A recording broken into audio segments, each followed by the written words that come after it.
السلام علیکم ورحمۃ اللہ وبرکاتہ۔ ہمارا آج کا موضوع ہے غصہ شیطان کی طرف سے ہے۔ ہر انسان کسی نہ کسی طرح غصے کا شکار ہوتا ہے۔ کچھ لوگوں کو غصہ کم آتا ہے، کچھ کو زیادہ آتا ہے۔ بہت سے لوگ اپنے غصے کے ہاتھوں تنگ بھی ہوتے ہیں، لیکن عام طور پر یہ نہیں جانتے کہ غصے سے بچا کیسے جائے۔ تو آج ہم دیکھیں گے کہ غصے سے بچاؤ کے طریقے کیا ہیں۔ تو سب سے پہلی بات تو یہ کہ غصہ شیطان کی طرف سے ہے۔ اعوذ باللہ من الشیطان الرجیم، بسم اللہ الرحمن الرحیم۔ خذ العفو وأمر بالعرف وأعرض عن الجاہلین وإما ينزغنك من الشیطان نزغ فاستعذ باللہ انہ سمیع علیم۔ ان الذین اتقوا اذا مسهم طائف من الشیطان تذکروا فاذا هم مبصرون۔ سورۃ الاعراف 199-201۔ اللہ سبحانہ وتعالیٰ کا ارشاد ہے کہ درگزر اختیار کیجیے اور نیکی کا حکم دیجیے اور جاہلوں سے کنارہ کیجیے، اور اگر کبھی شیطان کی طرف سے کوئی اکساہٹ آپ کو ابھار ہی دے، یعنی کسی کے مقابلے میں کسی کا غصہ دلانے پر، تو اللہ کی پناہ طلب کیجیے۔ فاستعذ باللہ، بے شک وہ سب کچھ سننے والا، سب کچھ جاننے والا ہے۔ یقیناً جو لوگ ڈر گئے، تقوی اختیار کیا، جب انہیں شیطان کی طرف سے کوئی برا خیال چھوتا ہے تو وہ ہوشیار ہو جاتے ہیں، پھر اچانک وہ بصیرت والے ہو جاتے ہیں، وہ دیکھنے لگتے ہیں، ان کو معاملے کی حقیقت سمجھ آ جاتی ہے۔ تو اس آیت سے یہ پتہ چلتا ہے کہ جب کوئی انسان نیکی کا کام کرنا شروع کرتا ہے، صرف خود نیکی نہیں کرتا بلکہ دوسروں کو نیکی کی بات بتانے لگتا ہے، تو ایسے میں شیطان بڑی رکاوٹیں ڈالتا ہے۔ اور اس میں عموماً کیا ہوتا ہے کہ آپ اگر کسی کو کوئی نصیحت کر رہے ہیں، کسی بات پر سمجھا رہے ہیں، کسی برائی سے روک رہے ہیں، تو دوسرا شخص ایک دم غصے میں آ جاتا ہے، اوفینڈ ہو جاتا ہے۔ پھر آپ اس کو سمجھانے کی کوشش کرتے ہیں، آپ دلیل دیتے ہیں، لیکن اکثر وہ مانتا نہیں۔ تو بعض اوقات انسان پھر خود بھی غصے میں آ جاتا ہے۔ تو وہ شخص جو ایک بہت اچھی بات دوسرے کو بتانے جا رہا تھا، نیکی کی بات بتا رہا تھا، اب وہ شیطانی اکساہٹ سے کیا ہو گیا؟ غصے سے لال ہو گیا۔ اور عموماً ہمارا یہ رویہ ہمارے اپنوں کے ساتھ ہوتا ہے، ہمارے بچوں کے ساتھ، ہمارے گھر والوں کے ساتھ، کیونکہ زیادہ تر ہم انہی کو نیکی کا حکم دے رہے ہوتے ہیں یا کسی برائی سے روک رہے ہوتے ہیں، لیکن وہ مان کے نہیں دیتے۔ بعض اوقات بحث مباحثہ بھی شروع ہو جاتا ہے۔ تو ایسی صورت میں انسان پھر کیا کرے؟ سب سے پہلے تو یہ کہ انسان اس سچویشن کو اوائڈ کرے، یعنی بحث مباحثے سے گریز کرے، کیونکہ اللہ تعالیٰ فرماتے ہیں وَأَعْرِضْ عَنِ الْجَاهِلِينَ، جو لا علم ہے، جو ابھی بات کو سمجھ نہیں رہا، اس کو بس صرف بتانا ہی کافی ہے، اس سے بحث مباحثے کی نہیں ضرورت۔ لیکن اگر کچھ بات آگے بڑھ ہی جائے اور شیطان انسان کے دل میں کوئی اکساہٹ ڈال دے، تو پھر ایسی صورت میں انسان کو فوراً اللہ کی طرف رجوع کرنا چاہیے۔ تو غصے سے بچنے کا جو پہلا طریقہ ہے وہ کیا ہے؟ فاستعذ باللہ، اللہ کی پناہ لیجیے، اللہ سے مدد مانگیے، کیونکہ ینزغنک من الشیطان، یہ اکساہٹ، یہ غصے کی کیفیت آئے گی شیطان کی طرف سے۔ اور جو لوگ اللہ سے ڈرتے ہیں، جن لوگوں کے دل میں تقویٰ ہوتا ہے، جب انہیں کوئی خیال چھو جاتا ہے، یعنی کوئی ایسی بات ان کے دل سے گزر بھی جاتی ہے، تو فوراً وہ ہوش میں آ جاتے ہیں، وہ دیکھنے لگتے ہیں کہ نہیں، میرا تو یہ مقام نہیں کہ میں جاہلوں کے ساتھ سر پھوڑوں، یا جو شخص بدتمیزی کر رہا ہے میں بھی بدتمیزی پر اتر آؤں، یا جو غلط کر رہا ہے میں بھی اس جیسے اخلاق پر آ جاؤں۔ تو اس لیے انسان فوراً اللہ سے مدد مانگے۔ تو اس آیت کی تفسیر میں ابن جریر کہتے ہیں کہ اگر تمہیں شیطان کی طرف سے غصہ غضبناک کر دے تاکہ تمہیں جاہلوں سے اعراض کرنے سے روک دے اور تمہیں ان سے انتقام لینے پر اکسائے، تو تم شیطان کے غصہ دلانے سے اللہ کی پناہ طلب کرو۔ اللہ وہ ذات ہے جو خوب سننے والا ہے، جاننے والا ہے، سمیع علیم ہے، جس سے تم شیطان کے غصہ دلانے سے پناہ مانگتے ہو۔ وہ اس جہالت کرنے والے کی جہالت کو بھی سن رہا ہے جو تمہارے ساتھ جہالت برت رہا ہے، تمہاری خیر خواہی کے جواب میں تمہارے ساتھ بدتمیزی کر رہا ہے، اور جس چیز سے پناہ مانگنی ہے وہ ہے اس کا غصہ دلانا، یا اس کی مخلوق کے کلام میں سے کسی بھی چیز سے، اس سے کوئی بھی چیز پوشیدہ نہیں ہوتی۔ یعنی اللہ تعالیٰ کو سامنے والے کا حال بھی پتا ہے اور تمہارا حال بھی پتا ہے، وہ جانتا ہے اس چیز کو جو تم سے شیطان کے غصے کو دور کر دے گی، اور مخلوق کے دیگر معاملات کو بھی جانتا ہے۔ تو یہ اسی کا حکم ہے، یہ علاج اسی نے بتایا ہے کہ جب شیطان کا حملہ ہو تم پر تو اللہ کی طرف رجوع کرو۔ یہ سب سے بڑا بچاؤ ہے۔ سب سے بڑا بہترین شیلٹر ہے، کیونکہ شیطان انسان کا دشمن ہے اور وہ انسان کو برائی پر، بد اخلاقی پر اکساتا رہتا ہے اور انسان کے دل میں وسوسے ڈالتا رہتا ہے اور بار بار پلٹ کر آتا ہے. اسی لیے ہم دیکھتے ہیں کہ سورۃ الناس میں 3 بار اللہ تعالیٰ کی صفات کے ساتھ پناہ مانگنے کی بات کی گئی ہے. قل اعوذ برب الناس ملک الناس الہ الناس من شر الوسواس الخناس. اس وسواس یعنی بہت زیادہ وسوسہ ڈالنے والے، الخناس جو بار بار پلٹ کے آتا ہے، اس کے شر سے بچنے کے لیے کیا کریں؟ اللہ سے مدد لیں، اللہ کی پناہ لیں، اللہ کو پکاریں. الذی یوسوس فی صدور الناس، جس کا کام ہی یہی ہے کہ وہ لوگوں کے دلوں میں وسوسے ڈالتا رہے. من الجنۃ والناس، جنوں میں سے بھی انسانوں میں سے. یعنی بعض اوقات تو بیٹھے بیٹھے آپ کو کوئی ایسا خیال آ جاتا ہے، اور بعض اوقات کوئی انسان آپ کے پاس آ کر کسی دوسرے کی برائی شروع کر دیتا ہے، جس کی وجہ سے آپ کے دل میں اس شخص کے خلاف کوئی نیگیٹیوٹی آ جاتی ہے، اور اس کے اوپر شیطان آتا ہے، وہ اس کے دل میں کوئی برا خیال ڈالتا ہے، وہ آ کے آپ سے شیئر کرتا ہے، وہ وائرس آپ کو بھی لگ جاتا ہے. تو اس کا حل قرآن میں بارہا یہی بتایا گیا کہ ایسے موقع پر جب انسان کمزور پڑ جائے اور شیطان کی چال میں آ جائے تو پھر وہ اللہ ہی سے مدد مانگے. اصل میں شیطان یہ چاہتا ہے کہ وہ بندوں کو آگ کی طرف لے جائے، کیونکہ خود آگ سے بنا ہے، بندوں کے دلوں میں آگ بھڑکاتا ہے، اور وہ چاہتا ہے کہ بندوں کا آخری انجام بھی آگ ہی ہو. سورۃ فاطر آیت 6 میں اللہ تعالیٰ فرماتے ہیں ان الشیطان لکم عدو فاتخذوہ عدوا انما یدعو حزبہ لیکونوا من اصحاب السعیر. بے شک شیطان تمہارا دشمن ہے تو اسے دشمن ہی سمجھو، وہ تو اپنے گروہ والوں کو صرف اس لیے بلاتا ہے کہ وہ بھڑکتی آگ والوں میں سے ہو جائیں. یعنی وہ اپنے ساتھیوں کو جو اس کے چال میں آ جاتے ہیں ان کو دعوت دیتا ہے کہ وہ اس کے پھیر میں آ جائیں. پھر قرآن مجید سے ہمیں یہ بھی پتہ چلتا ہے کہ شیطان بندوں کے درمیان جھگڑا پیدا کرتا ہے، آپس کے تعلقات خراب کرتا ہے. آپ نے دیکھا ہوگا بعض اوقات کہ آپ اپنے کسی کام میں، بڑے اچھے ہی مفید کام میں منہمک ہوتے ہیں، آپ کچھ پڑھ رہے ہوتے ہیں، قرآن ہی پڑھ رہے ہوتے ہیں مثلا، اتنے میں آپ دیکھتے ہیں کہ آپ کا بچہ کوئی ایسا کام کر دیتا ہے کہ جس پر آپ ایک دم غصے میں آ جاتے ہیں. اب ہوتا کیا ہے، قرآن آپ کے ہاتھ میں کبھی کھلا ہے اور کبھی آپ تھوڑا بند بھی کر دیتے ہیں لحاظ سے، اور پھر آپ اس کو ڈانٹ ڈپٹ وہیں بیٹھے بیٹھے شروع کر دیتے ہیں، اور وہ چھوٹی سی بات اتنی بڑی بن جاتی ہے کہ آپ اپنے مقصد سے بھی ہٹ جاتے ہیں اور گھر میں ایک فساد کی کیفیت پیدا ہو جاتی ہے. اس وقت جب آپ کو خیر و بھلائی کا کام کر رہے ہیں اس وقت شیطان آ ٹپکے گا. قرآن مجید میں اللہ تعالیٰ فرماتے ہیں سورۃ الاسراء 53 میں وَقُلْ لِعِبَادِي يَقُولُوا الَّتِي هِيَ أَحْسَنُ إِنَّ الشَّيْطَانَ يَنزَغُ بَيْنَهُمْ إِنَّ الشَّيْطَانَ كَانَ لِلْإِنسَانِ عَدُوًّا مُبِينًا. اور میرے بندوں سے کہہ دو وہ بات کہیں جو سب سے اچھی ہو. کیا خوبصورت طریقہ بتایا ہمیں بری سچویشن سے نکلنے کا اور اس کو اوائڈ کرنے کا اور اس سے بچنے کا. میرے بندوں سے کہہ دو وہ بات کہیں جو سب سے اچھی ہو. اور یہ صرف گھر سے باہر نہیں، گھر کے اندر اپنے ہی بچوں کے ساتھ، اپنے شوہر کے ساتھ. لیکن ہم کتنی بار اسی حکم کو بھول جاتے ہیں. یہ بھی اللہ کا حکم ہے، قرآن کا حکم ہے کہ بات اچھے سے کرنی. کیوں اچھے سے کرنی ہے؟ ان الشیطان ینزغ بینہم، کیونکہ شیطان ان کے درمیان جھگڑا ڈالتا ہے. ان الشیطان کان للانسان عدوا مبینا، بے شک شیطان ہمیشہ سے انسان کا کھلا دشمن، وہ اپنی دشمنی میں کمی نہیں کرتا. لہذا شیطان کو بیچ میں آنے کا موقع ہی نہ دو. اپنا طرز عمل درست کر لو، اپنا معاملہ، اپنا بیہیویئر درست کرو. تو اللہ سے مدد مانگنے کے ساتھ ساتھ کیا کرو؟ بات اچھے سے کرو. ہم نے ایک ہی بات کہنی ہوتی، لیکن اچھے سے کہیں گے تو نتیجہ اچھا نکلے گا، اور اگر غصے سے کہیں گے اور تکبر سے کہیں گے اور دوسرے کے اوپر دھوس جما کے کہیں گے تو اس سے ہو سکتا ہے کہ کوئی شخص آپ کو بڑا سمجھ کے یا کسی وجہ سے آگے سے نہ بولے، لیکن وہ دل میں ضرور رکھ لے گا.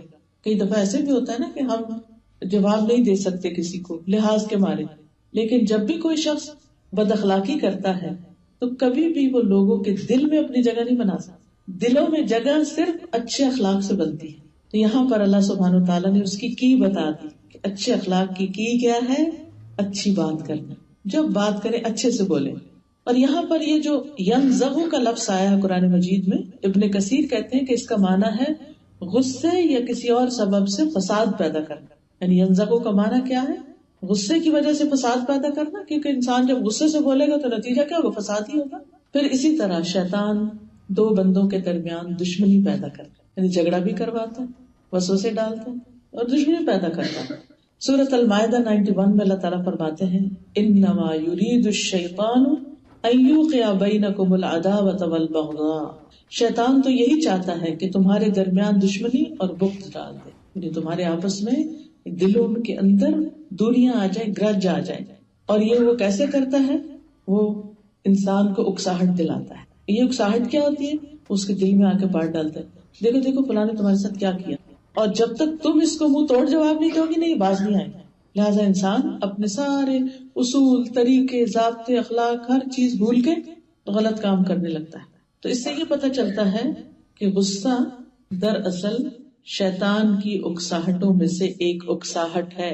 ایک شخص نے عمر بن عبد العزیز سے ایسی بات کہی جو انہیں ناگوار گزری، اور یہ تجربہ ہم میں سے ہر روز ہر ایک کو ہوتا ہے کہ کوئی نہ کوئی ایسی بات کر جاتا ہے کہ جو ہمیں چبھ جاتا ہے، اچھی نہیں لگتی، اور کچھ لوگوں سے تو ویسے اللہ واسطے کا بیر ہوتا ہے اور پھر جو کہ رکھنا نہیں چاہیے، لیکن وہ کچھ پچھلی سٹوریز ہوتی ہیں، کچھ پچھلی پاسٹ ہسٹری ہوتی ہے کہ جس کی وجہ سے کچھ ٹرسٹ کا لیول کم ہوتا ہے۔ نتیجہ کیا ہوتا ہے کہ وہ جب ایسے شخص کے ساتھ کوئی بات کی جائے یا وہ کوئی ہم سے بات کرے تو ایک دم دل میں شیطان ڈال دیتا ہے، دیکھا دیکھا یہ اس لیے کہہ رہا ہے کیونکہ اس کے پیچھے مقصد یہ ہے، اس نے پہلے بھی میرے ساتھ یہ کیا تھا، تو اس کی جو صحیح بات ہوتی ہے وہ بھی ہمیں غلط لگتی ہے۔ تو عمر بن عبد العزیز سے بھی کسی نے ایک بات کی کہ جو انہیں اچھی نہ لگی، تو انہوں نے کہا کیا تم چاہتے ہو کہ شیطان مجھے میرے حکمران ہونے کی حیثیت پر اکسائے، کیونکہ وہ حکمران تھے نا اس وقت، تو خصوصاً جس انسان کے پاس کوئی عہدہ ہو یا کوئی مقام ہو یا درجہ بڑا ہو، جیسے گھر میں شوہر کا درجہ ہے یا پھر ماں کا درجہ ہے بچوں پر، یا کسی استاد کا ہے یا کسی لیڈر کا ہے، کسی بھی طرح، تو کہتے کیا تم چاہتے ہو کہ شیطان مجھے میرے حکمران ہونے کی حیثیت پر اکسائے تاکہ میں تم سے سختی سے پیش آؤں اور کل قیامت کے دن مجھے تمہاری طرف سے سختی پہنچے؟ یعنی یہ تھوڑی ہوگا کہ آپ نے اگر کسی کے اوپر ناروا ظلم کیا، زیادتی کی، بلا وجہ دوسرے کو ستایا، تو اللہ تعالیٰ آپ کو چھوڑ دے گا؟ تو کتنے عقل مند تھے یہ لوگ کہ جو چھوٹی چھوٹی باتوں کا بھی حساب رکھتے تھے اور غصہ ہونے کے باوجود بھی اپنے غصے کو پی جاتے تھے۔ ابھی جو آیات آپ نے سنی تو ان میں کیا تھا؟ وَالْكَاظِمِينَ الْغَيْظَ وَالْعَافِينَ عَنِ النَّاسِ وَاللَّهُ يُحِبُّ الْمُحْسِنِينَ، کہ اللہ کے بندے کون ہوتے ہیں؟ جو غصہ پی جاتے ہیں۔ آتا ہے انہیں غصہ کچھ لوگوں کی حرکتوں پر، ان کی کسی سستی پر، ان کے کام نہ کرنے پر، ان کے ان ایفیشینٹ ہونے پر، لیکن پھر وہ کیا کرتے ہیں؟ غصہ کنٹرول کر کے بات کرتے ہیں کہ کہیں پھر زیادتی ہماری طرف سے نہ ہو جائے۔ تو انسان محتاط زندگی بسر کرے، یہی محتاط زندگی دراصل تقویٰ کی زندگی ہے۔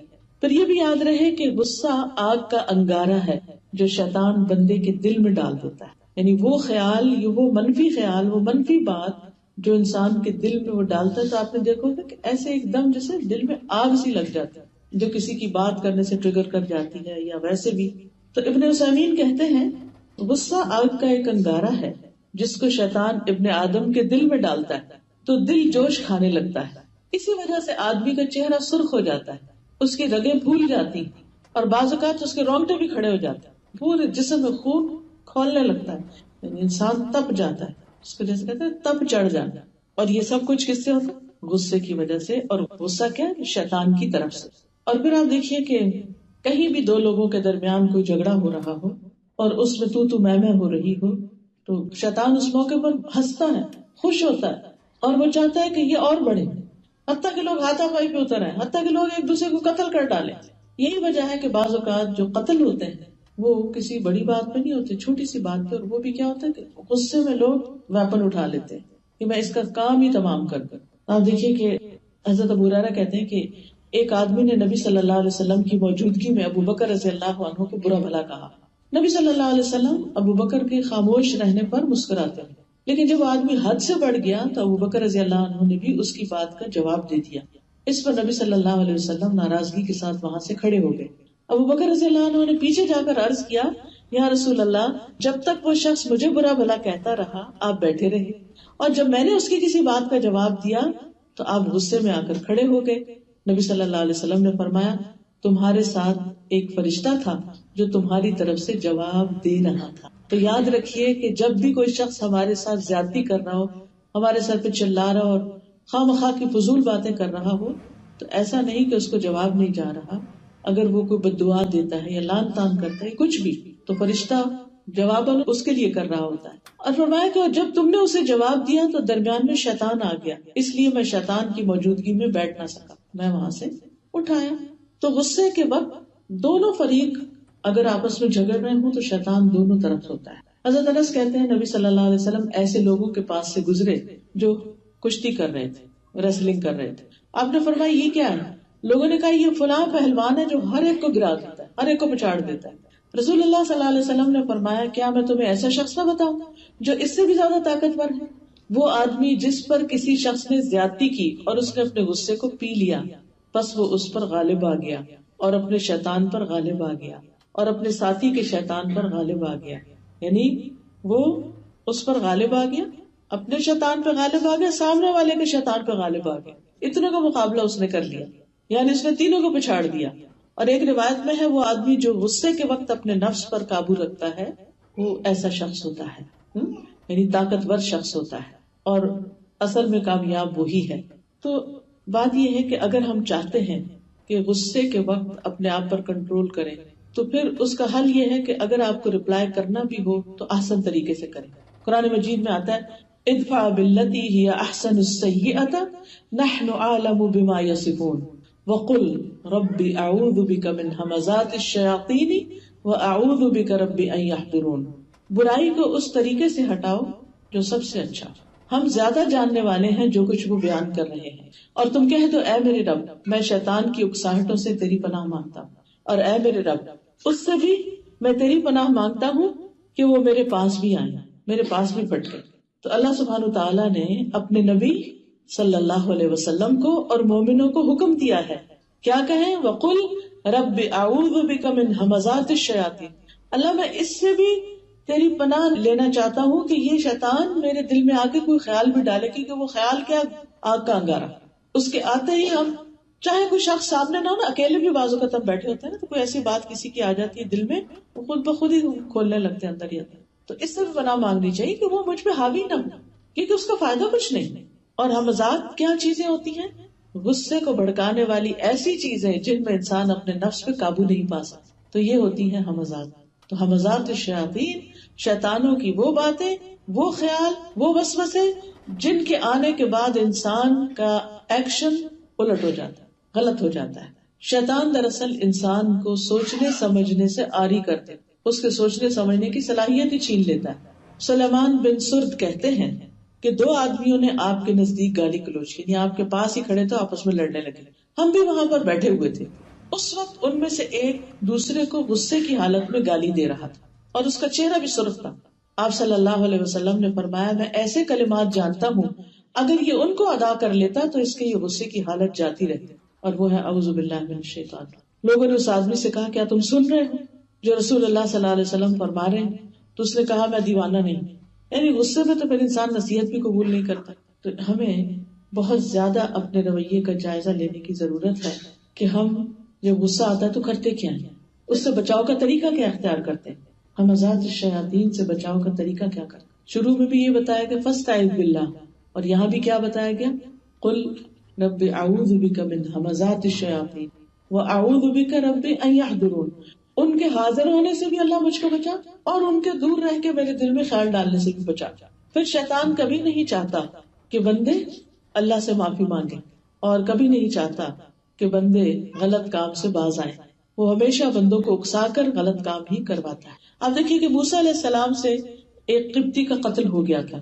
وہ کیسے ہوا تھا؟ جب اس نے جو ان کی اپنی قوم کا شخص تھا بنی اسرائیلی، اس نے جب دوسرے شخص کے خلاف حضرت موسیٰ کو پکارا تو حضرت موسیٰ کو اپنے بندے پر رحم آ گیا اور دوسرا جو کچھ زیادتی اس کے ساتھ کر رہا تھا وہ اس پر غصے ہوئے اور پھر اس شخص کو مار ڈالا. مارا یہ نہیں کہ نیت کر کے مارا، گھونسا لگایا وہ مر گیا. دوسرے دن وہ بندہ پھر آ گیا. تو پہلے دن جب موسیٰ علیہ السلام سے یہ حادثہ ہو گیا کہ وہ مارنا نہیں چاہتے تھے، قتل خطا تھا، قتل ہو گیا، تو کہنے لگے فَبَكَسَ مُوسَى فَقَضَى عَلَيْهِ قَالَ هَذَا مِنْ عَمَلِ الشَّيْطَانِ إِنَّهُ عَدُوٌّ مُضِلٌّ مُبِينٌ. موسیٰ نے اسے گھونسا مارا تو اس کا کام تمام کر دیا، کہا یہ شیطان کے کام میں سے ہے، یقیناً وہ کھلم کھلا گمراہ کرنے والا دشمن ہے. تو اس سے کیا پتہ چلتا ہے کہ شیطان دراصل غصے کے ذریعے انسان سے بڑے بڑے غلط کام کرانا چاہتا ہے. غصہ بذات خود بھی ایک غلط کام ہے، لیکن اس لیے بہت بڑا گناہ ہے کہ جب انسان کو غصہ آتا ہے تو وہ صرف غصہ نہیں ہوتا، بلکہ اس کی وجہ سے انسان اور بہت سے غلط کام کرتا ہے. کبھی ناروا بد زبانی کرتا ہے، کبھی تکبر کا شکار ہو کر دوسروں کے اوپر چڑھائی کرتا ہے، کبھی قتل کروا دیتا ہے، کبھی رشتوں کو کٹوا دیتا ہے. تو اس کے کانسیکوینسز جو ہیں وہ بہت ہی خطرناک ہیں. پھر اسی طرح کبھی انسان غلط قسم کھا بیٹھتا ہے غصے میں. مثلا کسی سے آپ کی کوئی انبن ہوئی تو آپ کہتے ہیں اللہ کی قسم میں تو اس سے کبھی نہیں بولوں، قسم کھا بیٹھتے ہیں. تو اب یہ اس سے بولے بغیر بھی گزارا نہیں. اب بعد میں سوچتے ہیں کہ بھئی یہ کیا ہو گیا ہم سے. حضرت عائشہ رضی اللہ تعالیٰ عنہ سے بھی ایک دفعہ ایسے ہی ہو گیا تھا کہ ان کے بھانجے نے ان کو زیادہ خرچ کرنے، صدقہ کرنے سے اس پر اعتراض کیا تھا. تو انہوں نے کہا کہ اچھا وہ یوں کہتا ہے، میں اس سے کبھی نہیں بولوں گی. بہرحال کچھ عرصے کے بعد کچھ لوگوں کے بیچ میں آ کر ان کی جب صلح ہوئی تو انہوں نے بے شمار غلام آزاد کیے، کیونکہ انہوں نے نظر مان لی تھی. تو قسم بھی ایک طرح کی نظر ہی ہوتی ہے، یا نظر بھی قسم کھا کے بعض اوقات مانی جاتی ہے.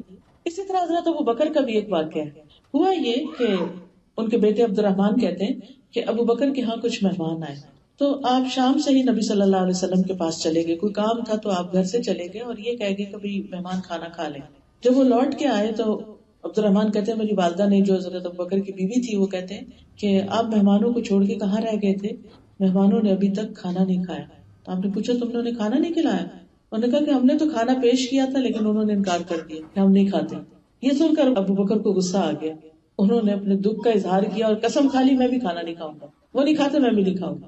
عبد الرحمن کہتے ہیں میں تو ڈر کے مارے چھپ گیا اور انہوں نے پکارا کہ اے بے وقوف کدھر گئے ہو تم؟ میری والدہ نے بھی قسم کھا لی میں بھی کھانا نہیں کھاؤں گا. اب آپ دیکھیے ایک شخص کے غصے سے وہ ڈر کے ادھر جا رہا ہے، وہ کہہ رہی ہے میں کھانا نہیں کھاؤں گی. جب مہمانوں کو پتا چلا کہ گھر میں یہ ہو رہا، انہوں نے کہا ہم نے بھی قسم کھا لی ہم نہیں کھاتے. سارے کے سارے غصے میں آ گئے. اب کیا ہوا؟ آخر ابو بکر رضی اللہ عنہ نے کہا کہ یہ غصہ کرنا تو شیطانی کام تھا، یہ تو شیطان نے ہم سب کو یعنی کہ ہمارے اوپر ایک ایسا وار کر دیا. تو پھر آپ نے کھانا منگوایا اور خود بھی مہمانوں کے ساتھ کھایا، اور اس کھانے میں پھر اتنی برکت ہوئی، کہتے ہیں کہ جب وہ ایک لقمہ اٹھاتے تو نیچے سے اور کھانا بڑھ جاتا، کھانا ختم ہی نہیں ہو رہا تھا.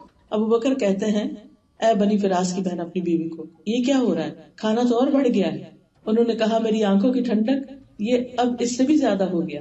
جب ہم نے کھانا کھایا بھی نہیں تھا پھر سب نے کھایا اور اس میں سے نبی صلی اللہ علیہ وسلم کی خدمت میں بھی بھیجا گیا، پھر آپ نے بھی اس میں سے کھایا.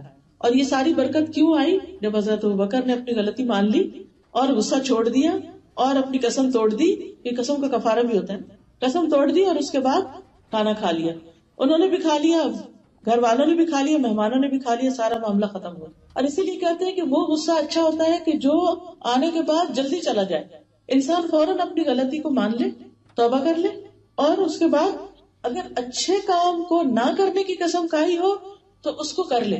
اچھا بعض اوقات ہم قسم ہی نہیں کھاتے اور ہم کسی کے سامنے بس ایک دعویٰ کر دیتے کہ آج کے بعد میں یہ نہیں کروں گی، کبھی میں فلاں کو یہ نہیں دوں گی، یا کوئی بھی نیکی کا کام سے ہم رک جاتے ہیں. تو اس پر قرآن میں آتا ہے وَلَا تَجْعَلُوا اللَّهَ عُرْضَةً لِأَيْمَانِكُمْ أَن تَبَرُّوا، کہ تم اللہ کے نام کو ڈھال نہیں بناؤ. کس بات کی؟ اپنے قسموں کے لیے ڈھال نہیں بناؤ کہ تم نیکی نہیں کرو گے.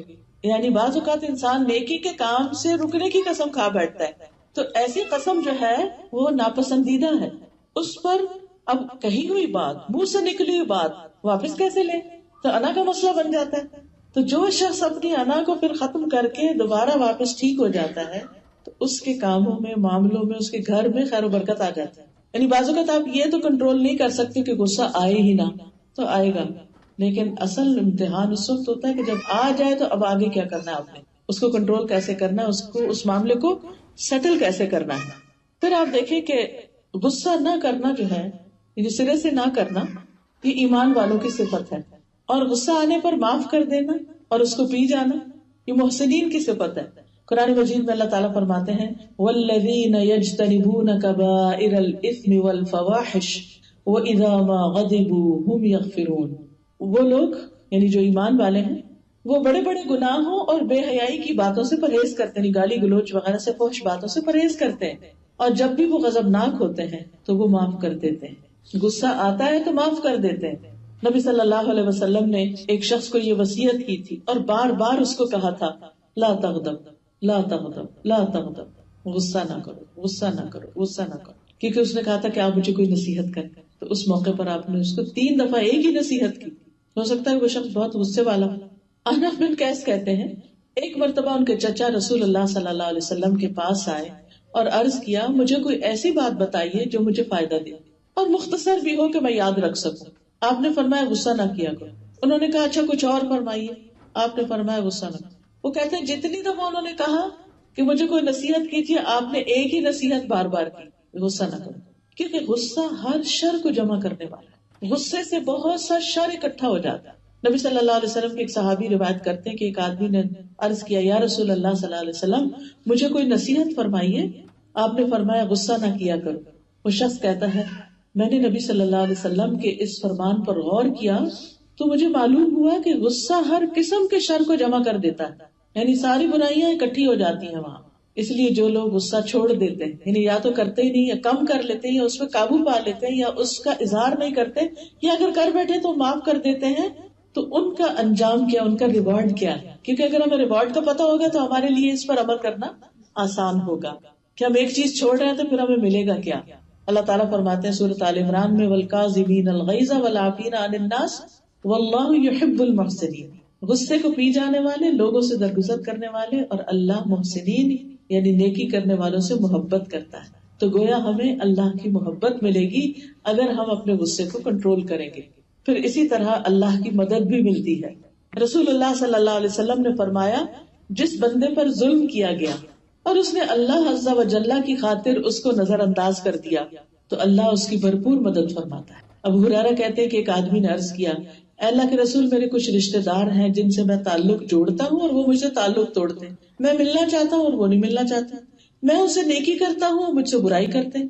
میں ان سے تحمل سے پیش آتا ہوں مجھ سے بد اخلاقی سے پیش آتے ہیں. تو آپ نے فرمایا اگر تو واقعی ایسا جیسے تو نے کہا تو گویا تو ان کو جلتی ہوئی راکھ کھلا رہا ہے، اور جب تک تو ایسا ہی کرتا رہے گا اللہ کی طرف سے ایک مددگار ان کے مقابلے میں تیرے ساتھ رہے گا. تو گویا جو شخص غصہ کنٹرول کرتا ہے اس کو اللہ سبحانہ تعالیٰ کی طرف سے مدد ملتی ہے. تو اس لیے کبھی بھی یہ نہیں سوچنا چاہیے کہ اگر جواب میں نے نہیں دیا تو مجھے نقصان ہوگا. نہیں، اللہ کی مدد آپ کے ساتھ ہے. اور انسان کتنا زیادہ محتاج ہوتا ہے اللہ کی مدد کا. پھر اللہ کے غضب سے بچنے کا ذریعہ بھی ہے. حضرت عبداللہ ابن عمر کہتے ہیں کہ انہوں نے رسول اللہ صلی اللہ علیہ وسلم سے پوچھا کون سی چیز مجھے اللہ کے غضب سے دور کر سکتی ہے کہ اللہ تعالیٰ مجھ سے ناراض نہ ہو. ہم میں سے ہر ایک کو فکر ہوتی ہے نا کہ اللہ تعالیٰ مجھ سے ناراض نہ ہو. انہوں نے پوچھا کہ کون سی چیز اللہ کی ناراضگی سے بچائے گی، تو آپ نے فرمایا غصہ نہ کیا کرو.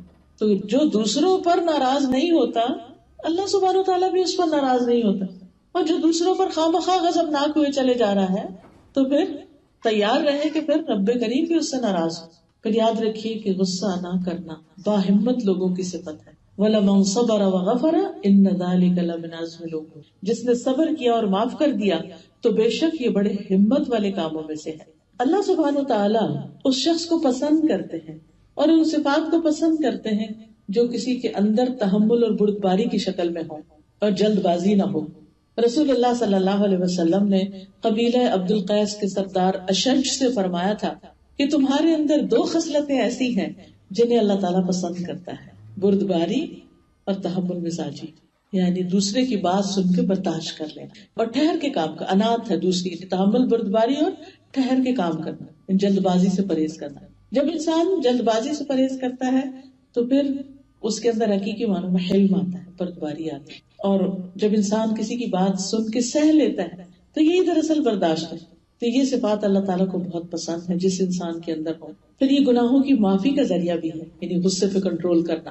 عبادہ بن صامت کہتے ہیں میں نے رسول اللہ صلی اللہ علیہ وسلم کو یہ فرماتے ہوئے سنا کہ جس شخص کے جسم پر کوئی زخم لگ جائے اور وہ اس کو معاف کر دے تو اس معافی کی مناسبت سے اللہ اس کے گناہوں کو معاف کر دیتے ہیں. یہ کیسے؟ زخم جو لگ جائے، مثلا کسی شخص سے کوئی چیز چھٹ گئی، آپ کو آ لگی، کسی نے کچھ پھینکا ہوا تھا وہ آپ کو چپ گیا، زخم لگ گیا، کوئی سامنے سے آ رہا تھا آپ ایک دم پیچھے ہٹے، پیچھے کوئی ایسی چیز تھی جس سے آپ ٹکرا کے چوٹ کھا گئے، ایسے میں انسان کو بڑا غصہ آتا ہے. کبھی کو پش کر دیتا ہے اور آپ جا لگتے ہیں کسی چیز پہ، تو اس وقت انسان کہتا ہے کہ اب تو میں اس کو چھوڑوں گا نہیں جب تک میں اس کو بھی وہیں دھکیل کے نہ رہوں. لیکن جو شخص اس وقت اپنے آپ پہ کنٹرول کر لیتا اور معاف کر دیتا ہے تو ایسے شخص کے گناہ بھی معاف ہو جاتے ہیں، کس درجے کے، جس درجے کی معافی دیتا ہو. پھر غصے سے پرہیز، غصے سے بچاؤ نجات کا ذریعہ ہے. رسول اللہ صلی اللہ علیہ وسلم نے فرمایا 3 چیزیں نجات دینے والی ہیں، یعنی جہنم کی آگ سے، اللہ کی ناراضگی سے. نمبر 1 چھپے اور ظاہر میں اللہ سے ڈرنا. نمبر 2 رضامندی اور غصے میں اعتدال، اور فقیری اور غنا میں میانہ روی اختیار کرنا. پھر اسی طرح جو شخص غصے سے پرہیز کرتا ہے، غصے کو کنٹرول کر لیتا ہے، اللہ سبحانہ وتعالیٰ اس کی خامیوں پہ پردہ ڈال دیتے ہیں، اس کے عیب چھپا دیتے ہیں. رسول اللہ صلی اللہ علیہ وسلم نے فرمایا جس نے اپنے غضب کو روک لیا اللہ تعالیٰ اس کی خامیوں پر پردہ ڈال دے گا. آپ دیکھیے کہ جب ہم غصے میں ہوتے ہیں نا تو ہماری اصلیت سامنے آ جاتی ہے، اور لوگوں کو وہ چہرہ پھر کبھی نہیں بھولتا، وہ ہمارا سٹائل کبھی نہیں بھولتا. اور لوگ جب ہمیں یاد کرتے ہیں تو پھر وہی شکل ان کے سامنے آتی ہے کہ اچھا وہ فلاں جس نے فلاں موقع پر اتنا غصہ کیا. آپ خود بھی سوچ سکتے ہیں کہ جب آپ کسی کے بارے میں بھی کچھ سوچتے تو آپ کے ذہن میں اس کی کیا پکچر آتی، کس طرح آپ اس کے بارے میں سوچتے ہیں. یعنی آپ اس پہ ناراض ہوتے ہیں، ناراض چہرہ اس کا نظر آتا ہے، خوشگوار چہرہ نظر آتا ہے، آپ کے ساتھ کوآپریٹ کرنے والا محسوس ہوتا ہے. یعنی اس کی کیا یاد یا کیا اثرات آپ کے دل پر ہوتے ہیں. ہر شخص اپنے ان کاموں کی بنا پر پہچانا جاتا ہے جو اس کے اندر دوسرے سے مختلف ہوتے ہیں، اچھے ہوں یا برے ہوں. پھر اسی طرح جو شخص غصہ کنٹرول کر لیتا ہے دشمن بھی اس کا دوست بن جاتا ہے. قرآن مجید میں آتا ہے لا تستوی الحسنۃ ولا السیئۃ، اچھائی برائی برابر نہیں ہوتی. ادفع باللتی ہی احسن، برائی کو اس طریقے سے دور کرو جو سب سے اچھا. فاذا الذی بینک وبینہ عداوۃ کأنہ ولی حمیم، تو وہ شخص جس کے اور تمہارے درمیان دشمنی پڑی ہوئی ہو وہ ایسے ہو جائے گا جیسے گہرا دلی دوست. وما یلقاها الا الذین صبروا وما یلقاها الا ذو حظ عظیم، یہ چیز نہیں دی جاتی مگر انہیں جو صبر کرتے ہیں، اور یہ چیز نہیں دی جاتی مگر اس کو جو بڑے نصیبے والا ہو. تو ادفع باللتی ہی احسن کا مطلب کیا ہے؟ غصے کے وقت صبر کر لینا، برائی کو معاف کر دینا. اور جب لوگ برا اخلاق اختیار کریں تو اس وقت جواباً اچھا اخلاق اختیار کرنا. تو ایسے لوگوں کو اللہ تعالیٰ بھی ہر آفت سے بچا لے گا اور ان کے دشمن بھی عاجز ہو کر ان کے دلی دوست بن جائیں گے. ایسے شخص کا اجر اللہ کے ذمہ ہوتا ہے جو اپنے غصے کو کنٹرول کر لیتا ہے. دنیا میں بھی اجر ملتا ہے اور آخرت میں بھی. قرآن پاک میں اللہ تعالیٰ فرماتے ہیں وَجَزَاءُ سَيِّئَةٍ سَيِّئَةٌ مِثْلُهَا فَمَنْ عَفَا وَأَصْلَحَ فَأَجْرُهُ عَلَى اللَّهِ إِنَّهُ لَا يُحِبُّ الظَّالِمِينَ. برائی کا بدلہ اسی جیسی برائی سے بھی ہو سکتا ہے، لیکن جو معاف کر دے اور اصلاح کر لے تو اس کا اجر اللہ پر ہے، بے شک اللہ ظلم کرنے والوں کو پسند نہیں کرتا. پھر آپ دیکھیے کہ قیامت کے دن بھی ایسے شخص کو اللہ تعالیٰ بہترین اجر عطا کرے گا. رسول اللہ صلی اللہ علیہ وسلم نے فرمایا جو آدمی اپنے غصے کو نافذ کرنے کے باوجود بھی گیا تو اللہ تعالیٰ قیامت کے دن اس کے دل کو امیدوں سے بھر دے گا، یعنی وہاں اس کا خوف دور ہو جائے گا. جنت میں داخلے کا ذریعہ ہے غصے پر کنٹرول کرنا. ایک شخص نے رسول اللہ صلی اللہ علیہ وسلم سے کہا میری کسی ایسے عمل کی طرف رہنمائی کرے جو مجھے جنت میں لے جائے، کیونکہ ان لوگوں کو جنت کا یقین بھی تھا اور شوق بھی تھا. کوئی ایسا کام بتائیے کہ میں جنت میں پہنچ جاؤں. تو آپ نے فرمایا غصہ نہ کرو تمہارے لیے جنت ہے، لا تغضب ولک الجنہ. کتنی بڑی بات ہے. اب دیکھیے کہ غصے کی 3 اقسام ہوتی. ایک وہ غصہ جو کرنا ہی چاہیے، دوسرا وہ جو مباح ہے، اور تیسرا جو ناپسندیدہ ہے. اب یہ پہلی قسم کا غصہ وہ ہے جو اللہ کی خاطر، جب اللہ کی کوئی حد ٹوٹ رہی تو انسان کے دل میں اگر کوئی چیز جوش مارتی ہے کہ یہ کیا ہو رہا ہے، اللہ کی نافرمانی ہو رہی ہے، یا آپ کسی شخص کو انتہائی قبیح حرام ناجائز کام کرتے دیکھتے ہیں، آپ ایک دم غصے میں آ جاتے ہیں کہ یہ کیا کر رہا ہے، چاہے کوئی جاننے والا ہو یا نہ جاننے والا ہو.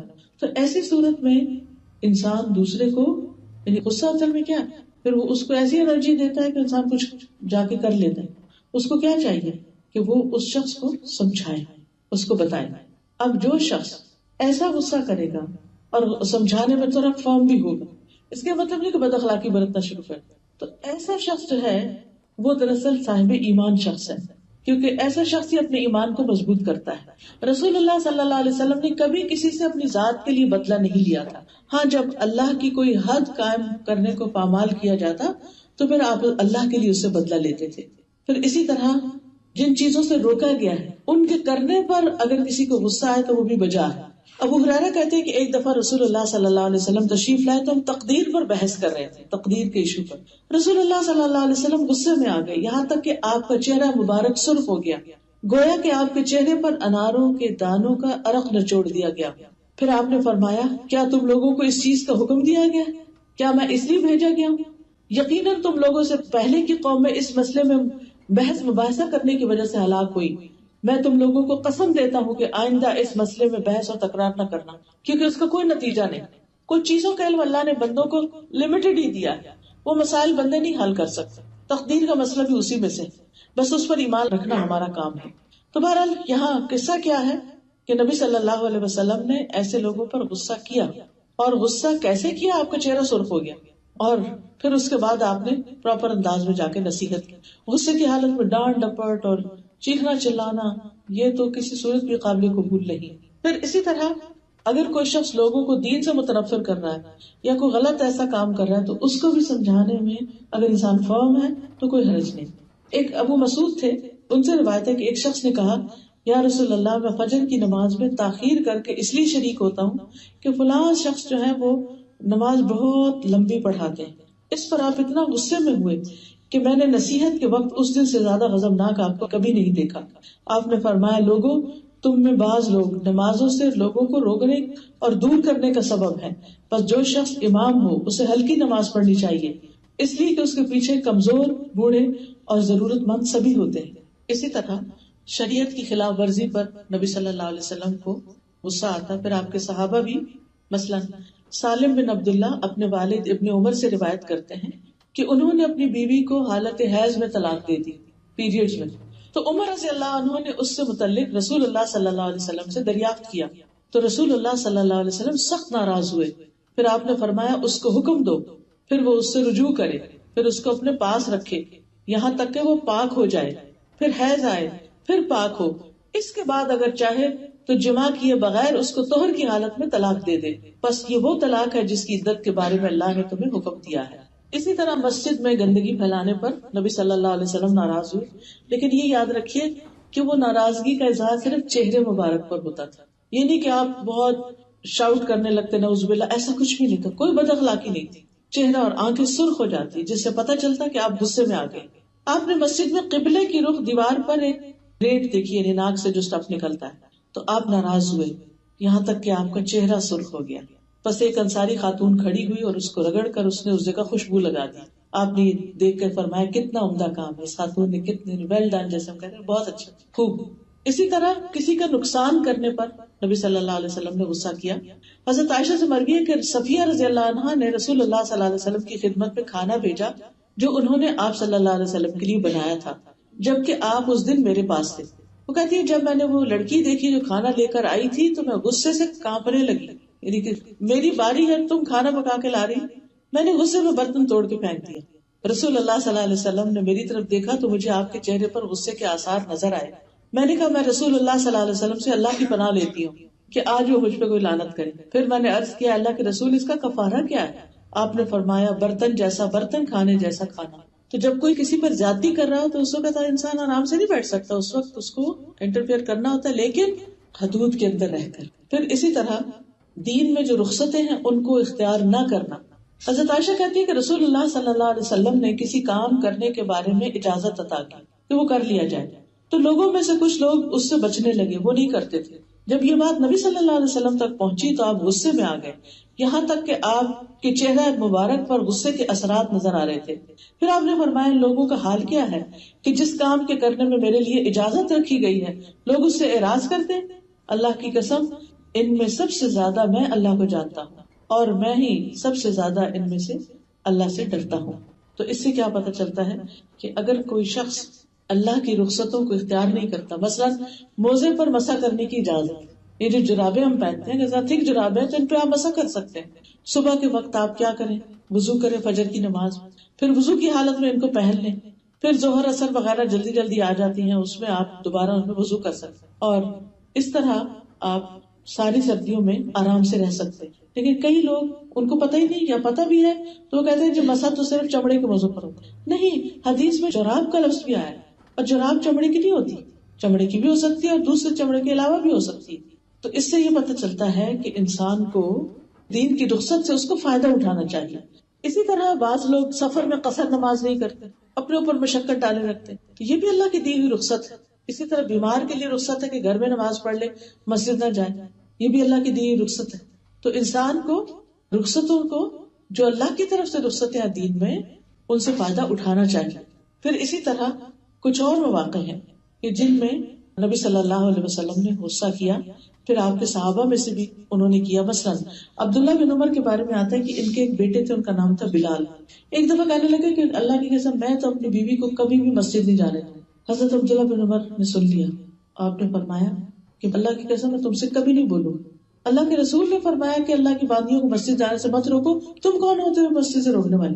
تو وہ واقعی ان سے بہت عرصہ تک نہیں بولے، کیونکہ جو شخص نبی صلی اللہ علیہ وسلم کا اکرام کرتا ہے وہ آپ کی تعلیمات کا بھی اکرام کرتا ہے. جب کوئی صحیح حدیث ہمیں آپ کی تعلیمات میں سے مل جاتی ہے تو اس پر عمل کرنا بھی ضروری ہوتا ہے. پھر اسی طرح بعض غصہ ایسے ہوتا ہے کہ جو اگر انسان ان کو کر لے تو بھی ٹھیک ہے، اور اگر نہ کرے تو بھی ٹھیک ہے. قرآن مجید میں آتا ہے والذین اذا اصابہم البغی ہم ینتصرون. یہ وہ لوگ ہیں جب ان پر زیادتی ہو تو وہ بدلہ لیتے ہیں، لیکن کیسے؟ وجزاء سیئۃ سیئۃ مثلھا فمن عفا واصلح فاجرہ علی اللہ ان اللہ لا يحب الظالمین ولمن انتصر بعد ظلمہ فاولئک ما علیہم من سبیل. اور جب ان پر زیادتی ہوتی ہے تو بدلہ لے لیتے، یہ بدلے کی اجازت ہے، اور برائی کا بدلہ ویسی بھی برائی ہے. پھر جو کوئی معاف کر دے اور صلح کر لے تو اس کا اجر اللہ کی ذمہ ہے، اور ظالموں کو اللہ تعالیٰ قتل پسند نہیں کرتا. اور جو شخص ظلم ہونے کے بعد بدلہ لے لے تو اس پر کوئی الزام نہیں. اب اسی طرح ایک غصہ ہوتا ہے، غصہ جس کو غصہ مذموم کہتے ہیں، ناپسندیدہ، کہ وہ تو کبھی بھی نہیں کرنا چاہیے. یہ وہ غصہ ہوتا ہے کہ جس کے اثرات، جس کے نتائج انسان کی ذات پر بھی مرتب ہوتے ہیں، گھر والوں پر بھی اور معاشرے والوں پر بھی.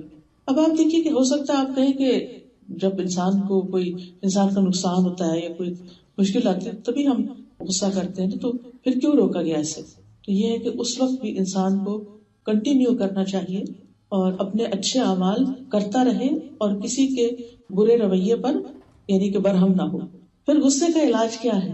غصے کا علاج ہے نمبر 1 وہی جو شروع میں بتایا، اللہ کی پناہ لینا، اعوذ باللہ پڑھنا. اعوذ باللہ السمیع العلیم من الشیطان الرجیم من ہمزہ ونفخہ ونفثہ. اس دعا کو پڑھنا. رسول اللہ صلی اللہ علیہ وسلم نے فرمایا جب آدمی کو غصہ آ جائے اور وہ اعوذ باللہ کہے تو اس سے اس کا غصہ ختم ہو جائے گا. دوسرا طریقہ ہے خاموش ہو جانا. ابن عباس کہتے ہیں رسول اللہ صلی اللہ علیہ وسلم نے فرمایا لوگوں کو علم سکھاؤ، آسانیاں پیدا کرو. علم سکھاؤ، آسانیاں پیدا کرو.